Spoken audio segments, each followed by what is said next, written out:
안녕하세요, 교수님. 먼저 간단한 자기소개 부탁드립니다. 네, 안녕하세요. 저는 한양대학교 병원 신경과에서 치매 및 뇌 건강을 주로 치료하고 있는 김희진이라고 합니다. 네, 작년 5월에 알츠하이머병 치료제인 레카네마비 식품의약품안전처로부터 허가를 받았는데요. 교수님께서는 관련 임상을 직접 진행하셨는데 기존의 알츠하이머병 치료제와 어떤 차이가 있고 레카네밥은 주요 특징이 어떻고 효과가 어떤지 설명해 주실 수 있을까요? 알츠하이머 치매라는 것은 뇌에 아밀로이드 베타라는 단백질이 많이 쌓이면서 뇌세포를 파괴시키는 그러한 병입니다. 그래서 사실은 2002년부터 저희가 이러한 아밀로이드를 없애기 위한 임상 연구가 굉장히 많이 됐었습니다. 그래서 이제 아밀로이드라는 게 뇌세포 안쪽에 있으면서 세포막에 있다가 밖으로 이제 배출되면서 모노머, 올리고머, 프로토파이브릴, 그다음에 플라크 이런 형태로 가게 되는데 지금까지 모든 그러한 약물들이 각각의 타겟이 조금 달랐었어요. 근데 이 레카네맙 같은 경우에는 프로토파이브릴이라고 하는 그러한 바로 이 올리고머와 그다음에 그러한 플라크 전 단계에 있는 것을 주로 아주 높은 섭취율을 가지고 거기를 타겟으로 해서 뇌 안에서 빼내는 그러한 형태의 그러한 약물이라고 생각을 하시면 되고요. 사실은 요 전 단계 에듀케주맙이라고 해서 플라크를 셀렉션해서 최종 단계의 플라크를 없애는 약도 개발이 됐었었는데 실제로 해보니까 환자의 그러한 아밀로이드를 없애는 그러한 효율도 좀 떨어졌었고 오히려 레카네맙 같이 프로토파이브릴이라는 것을 이렇게 선택해서 선택 집중해서 없애버리는 게 굉장히 효과적이라는 게 확인이 되면서 결과적으로 이게 최후 승인까지 연결이 된 거죠. 네, 최근에 한국인 대상으로 임상시험 결과도 발표되었다고 하는데요. 이게 다른 나라와 차이가 약간 있었다고 들었는데 어떤 의미를 가지는지 설명 부탁드립니다. 실제로 우리가 임상 연구라는 걸 하게 될 때는 전 세계적으로 이루어집니다. 왜냐하면 인종도 다르고 인종에 따라서 체중이나 식이 습관이라든지 아니면 신체 형태라든지 유전자도 다 다르기 때문에 전 세계적으로 이루어지게 되는데 특히 이 한국인 데이터, 즉 아시아와 그러한 미국에 있는 코케이션이라고 하는 서양인 데이터를 비교를 해보면 첫 번째로 가장 큰 차이점은 이러한 레카네밥이라는 그러한 아밀로이드를 없애는 약을 쓰게 되면 가장 중요한 부작용이 아리아라고 하는 뇌 부종이나 뇌 출혈 같은 게 일어날 수 있는데 그거 예를 들어서 서양인 같은 경우는 한 20% 정도 보고가 됐다고 하면 아시아 계통은 한 10% 미만으로 알려져 있고요. 그 다음에 한국은 더 적었다라고 알려져 있고 특히나 한국의 임상 데이터에서는 이 뇌부종이나 뇌출혈이 생기면 외부로 증상이 나오는 경우가 있고 나오지 않는 경우가 있는데 한국인 데이터 같은 경우에는 오히려 아주 중요한 밖에 보이는 그러한 증상, 임상 증상이 전혀 없는 아리아였다. 그게 이제 첫 번째 차이점이었고요.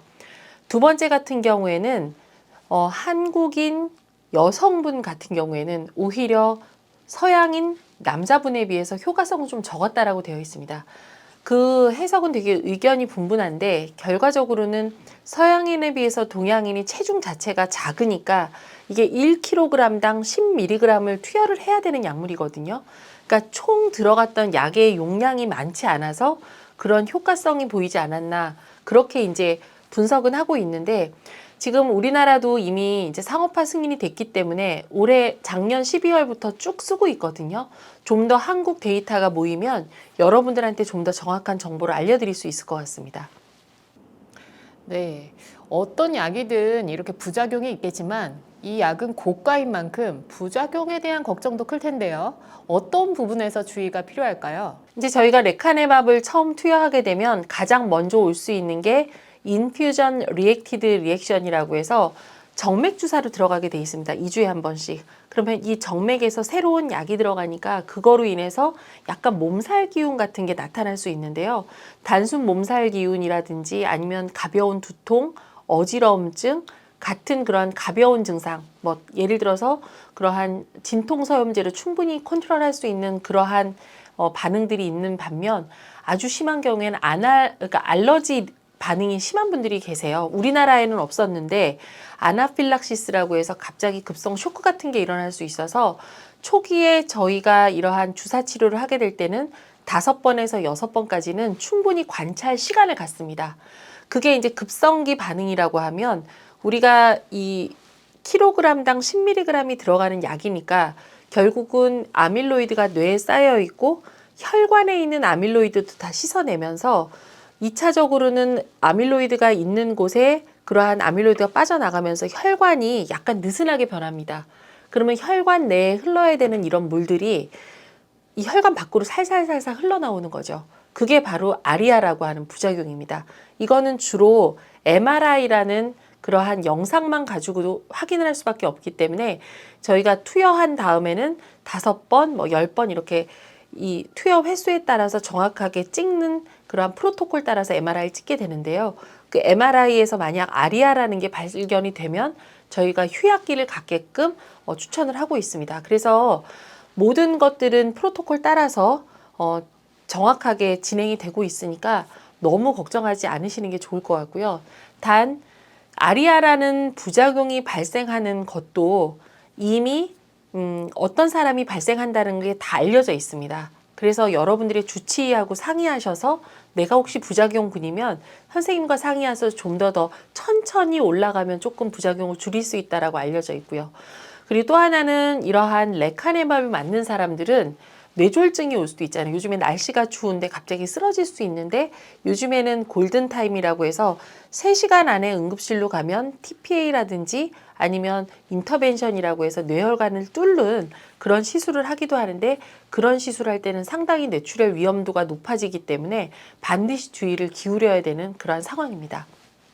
레카네맙이 작년 12월 출시되었는데요. 실제 임상 환경에서의 도입과 관련한 난제는 무엇이라고 보십니까? 첫 번째 도전 과제는 아밀로이드는 우리가 아밀로이드 펫이라는 걸 찍어서 아밀로이드가 얼마나 쌓여 있는지 보는데 그걸 이제 센틸로이드 값이라고 해요. 센틸로이드 값은 이 레카네맙을 사용했을 때 1년 반 안에 떨어지는 게 75%까지 다 감소시킨다라고 이미 알려져 있습니다.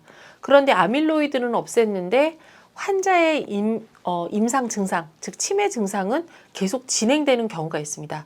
저도 임상 연구를 한 환자분들 중에서 한 20% 정도는 환자의 진행을 막지를 못했었어요.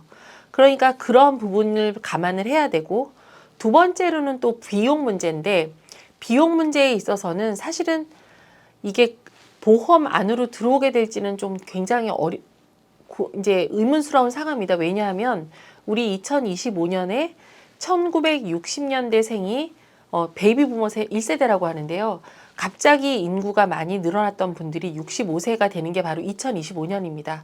그렇기 때문에 이 많은 노인 인구에 대해서 이러한 레카네맙 같은 그러한 디지즈 모디파잉 드럭, 즉 병의 진행을 막아주는 이러한 신약들을 모두 다 보험 수가를 받기에는 저희의 의료보험 재정에는 상당히 힘들 것 같아서 그건 조금 경제적인 문제는 하나의 크게 풀어야 될 숙제인데 감안하셔야 될 게 이게 이제 보통 체중이 70kg이라고 하면 약값이 1년 반 동안 드는 약값이 약 3천만 원 정도로 저희가 추산을 하고 있는데 만약 여러분들이 치매가 돼서 시설에 들어가게 된다. 그러면 시설에서 입소해서 돌아가실 때까지 7년에서 10년이거든요. 시설 입소에 들어가는 사회적 비용을 생각하면 그게 한 달에 200여만 원입니다. 그러니까 한번 비교를 한번 해보시면 초기에 좋은 약이 있을 때 우리가 적절하게 치료를 받는 건 굉장히 중요하다고 생각을 하고요. 세 번째로는 적합한 환자군을 저희가 셀렉션하는 건데 그거는 100% 전문의 이 레카네맙을 투여하는 의사의 책임입니다. 보면 저희가 같은 아밀로이드가 쌓여 있어도 30%는 치매가 되지 않습니다. 제 환자들 중에서도 2014년, 15년에 이미 아밀로이드가 완전히 쌓여 있는 걸 확인했는데도 지금까지 치매가 전혀 오지 않고 정상 생활을 영위하시는 분도 굉장히 많거든요. 그래서 어떤 사람이 이 치료의 대상이 될 것인가는 결국은 의학자, 의과학자 저희의 몫이기 때문에 그것은 저희가 치매학회에서 신경과학에서 열심히 연구를 하도록 하겠습니다. 맞습니다. 자, 마지막으로 레카네맙의 도입과 관련해서 환자나 의료진에게 전하고 싶은 말씀 있으신가요? 사실은 이 레카네맘의 탄생은 단순한 약의 신약의 탄생을 의미하는 게 아니고요. 사실은 이 알츠하이머 치매를 우리가 로널드 레이간 대통령이 1994년도에 본인이 치매라는 걸 밝히고 나서 연구 기금이 조성이 되고 그 다음에 아밀로이드라는 단백질을 없애고자 하는 엄청나게 많은 시도 끝에 탄생한 약입니다. 사실은 이 약의 탄생이 있기까지는 연구자, 그 다음에 치매 환자, 가족들, 그 다음에 엄청나게 많은 그러한 연구 기금을 통해서 결국 이 약이 탄생이 된 거거든요. 이 약이 승인이 되면서 그 다음 단계로 출시되고 지금 연구 중인 약들은 더 좋은 효과성을 보이고 있습니다. 그래서 지금 알츠하이머 치매를 겪고 계시는 분들, 그리고 혹시 내가 알츠하이머 치매가 아닐까 고민하시는 분들은 절대로 고민하시지 마시고 초기에 내가 정확하게 그 질환인지 아는 게 굉장히 중요하니까 빨리 도움을 신청을 하세요. 도움의 손길을 뻗고 그 다음에 본인이 이걸 관리를 하시면 굉장히 건강하게 그 다음에 치매가 오지 않는 삶을 영위하실 수 있을 겁니다. 네, 교수님. 이렇게 귀한 시간 내서 인터뷰에 응해주셔서 감사합니다. 레카네맙이 알츠하이머 치료에 있어서 의미 있는 발전을 가져오길 기대하겠습니다.